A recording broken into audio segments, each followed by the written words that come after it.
the youth is the future. And if we don't take care of the youth, then what future are we walking into? So the Boys and Girls Club is something that is helping the youth find themselves and helping them understand who they are as a person, as an individual.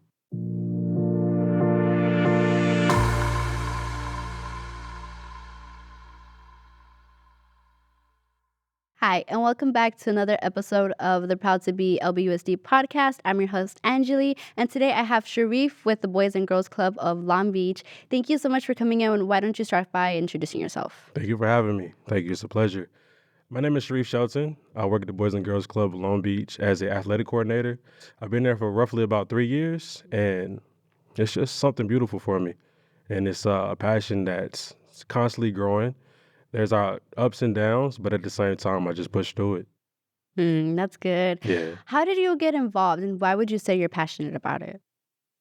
How I got involved is a interesting story because I never thought that I would be working at the Boys and Girls Club. Like I was just I was working at a restaurant, Mm-hmm. and I just felt like I didn't have any traction by doing that. Like, of course, I was helping people, but it wasn't the way that I wanted to help. So I just went on Google, found the Boys and Girls Club, and talked to Ms. Joy, the director, and she just gave me a job interview, and I got it the next day, and it was just like, hey, let's go.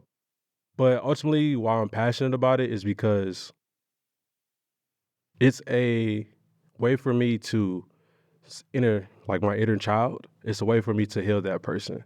And it's also giving me like a second chance with my younger self. Like I was never taught how to do this or how to do that. I had to figure it out on my own. So me being in a role where I have to like help them out and just like guide them along the way, it's really helping me as I go along my way as well. Because I realized as a kid, you always look at adults and you're like, oh, they know everything. No, But yeah. as you turn into an adult, you realize like they don't know nothing. So as I got older and I started working with kids more, it just helped me to understand like I don't know everything, so I had to humble myself in order to learn because they're learning just like I'm learning, and it's just like a constant growth. So that's the reason why I'm passionate about that. No, and I think that's really beautiful because I remember even like me being like younger, hmm still am, but you know what I mean? It's like you do look up to these adults where it's like, oh, like they know better. Like when you're a kid, you learn, oh, like you're supposed to like respect them and learn from them hmm because they're older.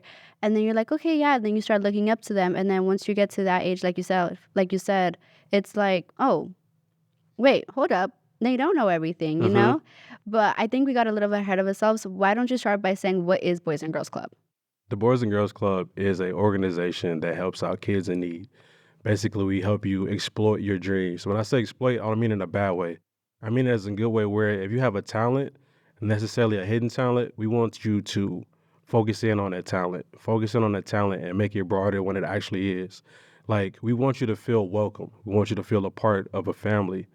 You know, they have that saying that it takes a village to raise a kid. That's pretty much what it is at the Boys and Girls Club. We're like a family and we're a village. We all have different options, I guess you can say. We have art, we have music, we have podcasts such as this, we have sports, we have everything, we have music. So it's a way of coming into it, but also finding your place. If it makes you happy, it makes you happy. If it makes you sad, it makes you sad. But also, too, a lot of people give us that rep as if we're a daycare, Right. and it's more than that. It's basically us being a trusting adult to the younger students, to the younger youth, and just guiding them because the youth is the future. And if we don't take care of the youth, then what future are we walking into? So the Boys and Girls Club is something that is helping the youth find themselves and helping them understand who they are as a person, as an individual.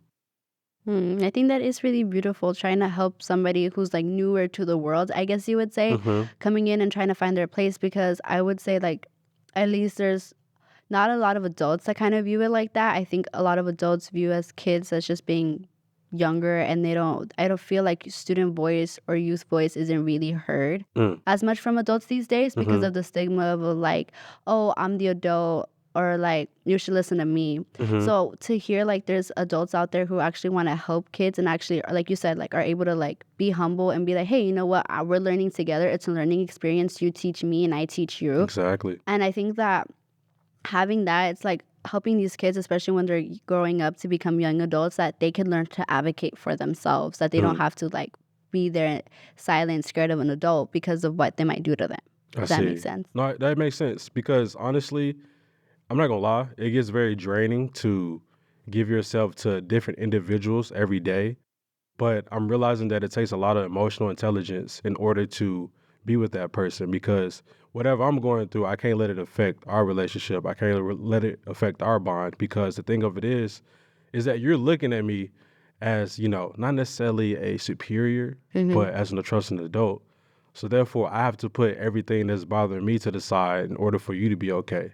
Because, I know what it's like to be down. I know what it's like not to be wanted or not to be heard. So I have that empathy and compassion for the person that's looking up to me. So therefore, it puts me in a position where I have to humble myself and not think of myself highly, but think of myself as lowly to be able to help you out.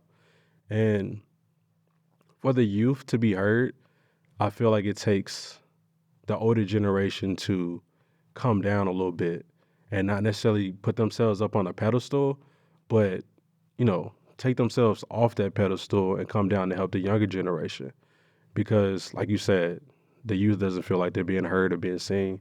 And I realize that is a lot. Just a hey or how you doing or a quick check-in, like that's just a lot to them and it means a lot to them. Like you don't think it does, but when you say, hey, how you doing? Or like, you good?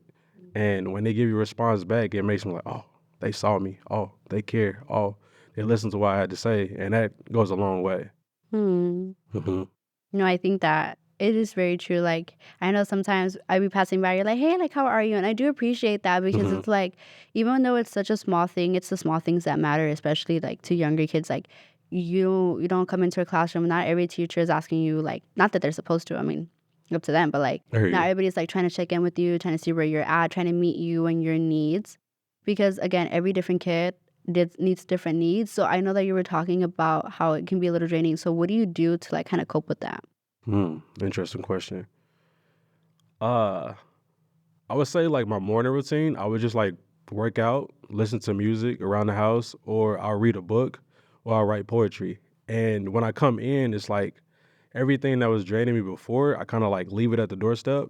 But then when I come into work and then I see people and I see the kids, and it's just like, I got to give myself to that person. It's going to be draining, but, you know, and I feel like the way to cope with it is when you give, not necessarily you want something in return.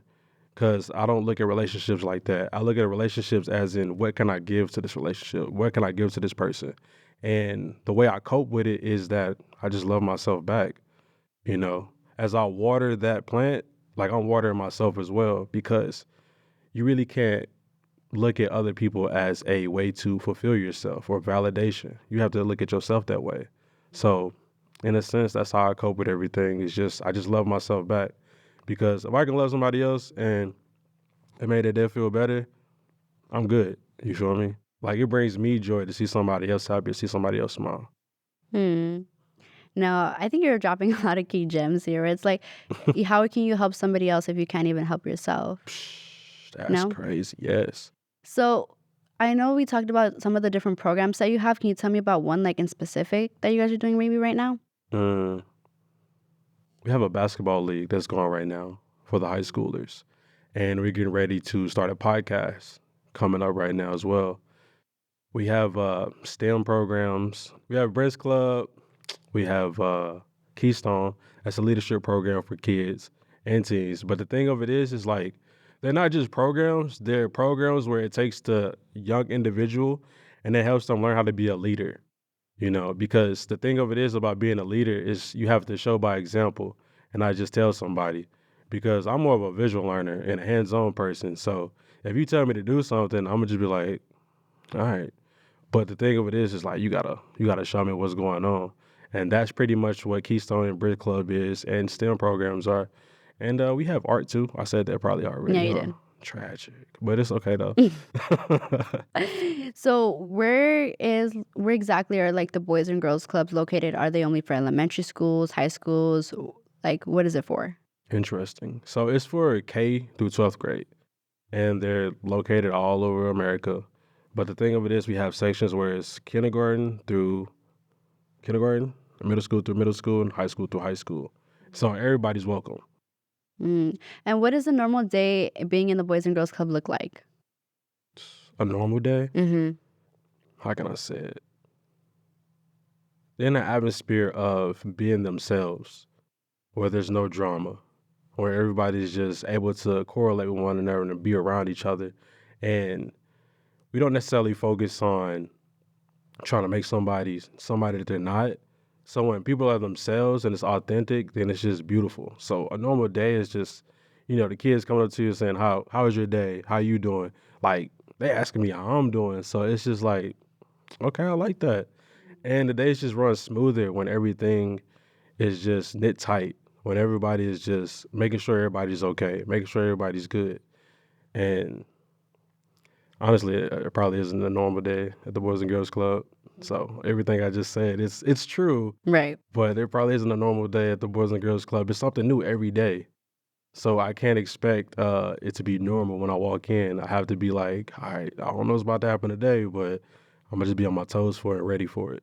And what do your hours look like? Like, when are you guys open to when are you guys closed? We open at 7:30. We close at 6:30. And is that Monday through Fridays or just like weekends? Mondays through Just Monday Fridays. through Fridays? Yeah, but we do have field trips that go through the weekends, so that pretty much is something that's pretty fun because the thing of it is not we try to focus on education, but we also focus on kids like exploring new things. Right. It's helping them um kind of explore the other options to see what they want. Exactly. Mhm. Like don't put yourself in a box. Like you could be anything that you want to be. You don't have to be what society tells you to be. Like you could be a doctor or a nurse or astronaut or whatever the case may be. And I would say growing up in a low economic area, it was always that I had to play sports in order for me to get out. But that was putting yourself in the box because what if you don't make it to the NFL? You had to Right. have something to fall back on. So not putting yourself in the box and just exploring other options is something that's good for the kids and it's also good for the teens. And it helps them see more than what it is to see. Like once I moved from Arkansas and came out to California, I was able to see everything that was out there in the world. And I was just like, you know what? Yeah, I just got to take a leap of faith and just go for it and not hold back. Hmm. I think it's like I'm not putting your eggs all in one basket. Like there's more things for you to explore out there. Like Hmm. you don't necessarily like have to stick to one thing because so and so tells you or so and so is gonna do this, so you're gonna go do that too. Like no, Hmm. it's really trying to find yourself Hmm. and finding what you like to do. So with the Boys and Girls Club, is it open to everybody? Is there like a membership? Like how does that work? It's open to everybody. I want to say with kids, you have to get a membership. And with teens, if you're already in high school, it's free. All you have to do is just sign up and become a member. So by teens, do you mean like what, 13 and up?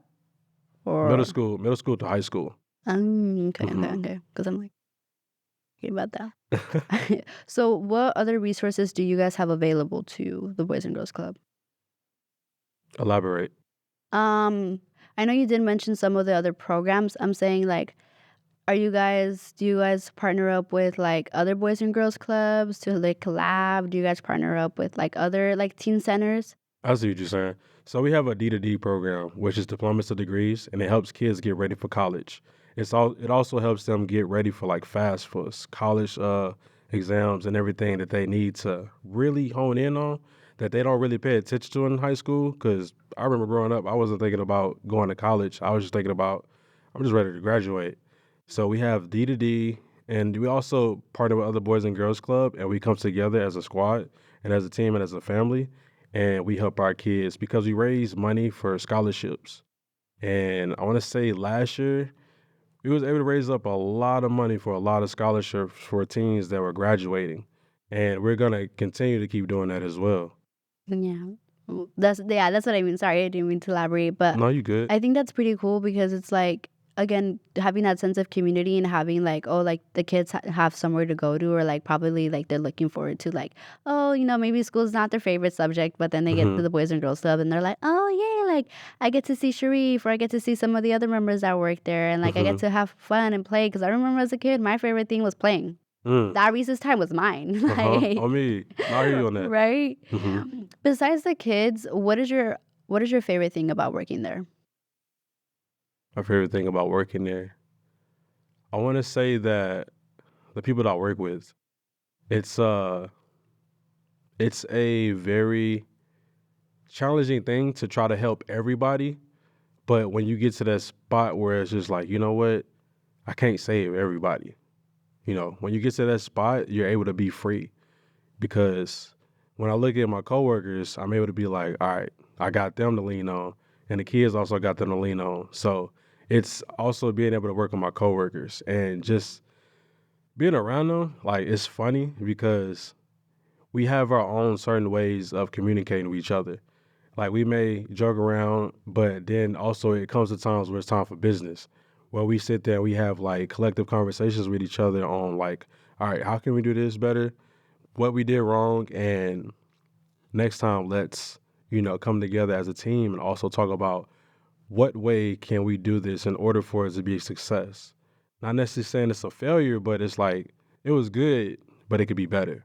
Does that Hmm. make sense? Yeah. And my last question is, what is your hope for the Boys and Girls Club? What do you hope kids get out of? I hope that kids are able to find themselves. They're able to understand who they are. They're able to move on in the sense of purpose because you can't stay at the Boys and Girls Club forever. But I do want it to be that part of your life when you get older to be like, if it wasn't for the Boys and Girls Club, I don't know where I'd be. If it wasn't for not only myself, but for everybody else, like I don't want to be seen as like a superhero or anything. Like I'm just doing my part. I'm just doing my job. So for everybody else that's there, I want them to see everybody that's working as a trusting adult to be like, that person gave me something, that person gave me something, that person gave me something, that person made me heard, made me seem like I was heard, and made me feel, valuable. Hmm. So I just want kids to see themselves as valuable, but also move on in life and just remember that you're always going to be special. Regardless if society says you're not, you're going to be special because the Boys and Girls Club gave you that significance of being special. Hmm. I think that I definitely agree with like having kids feel like, you know what, like they do matter. It goes a long way. Hmm. But That's with a that very note, long way. it does. Well, thank you so much for coming in and talking about Appreciate the you. Boys and Girls Club. And that's it. Thank you.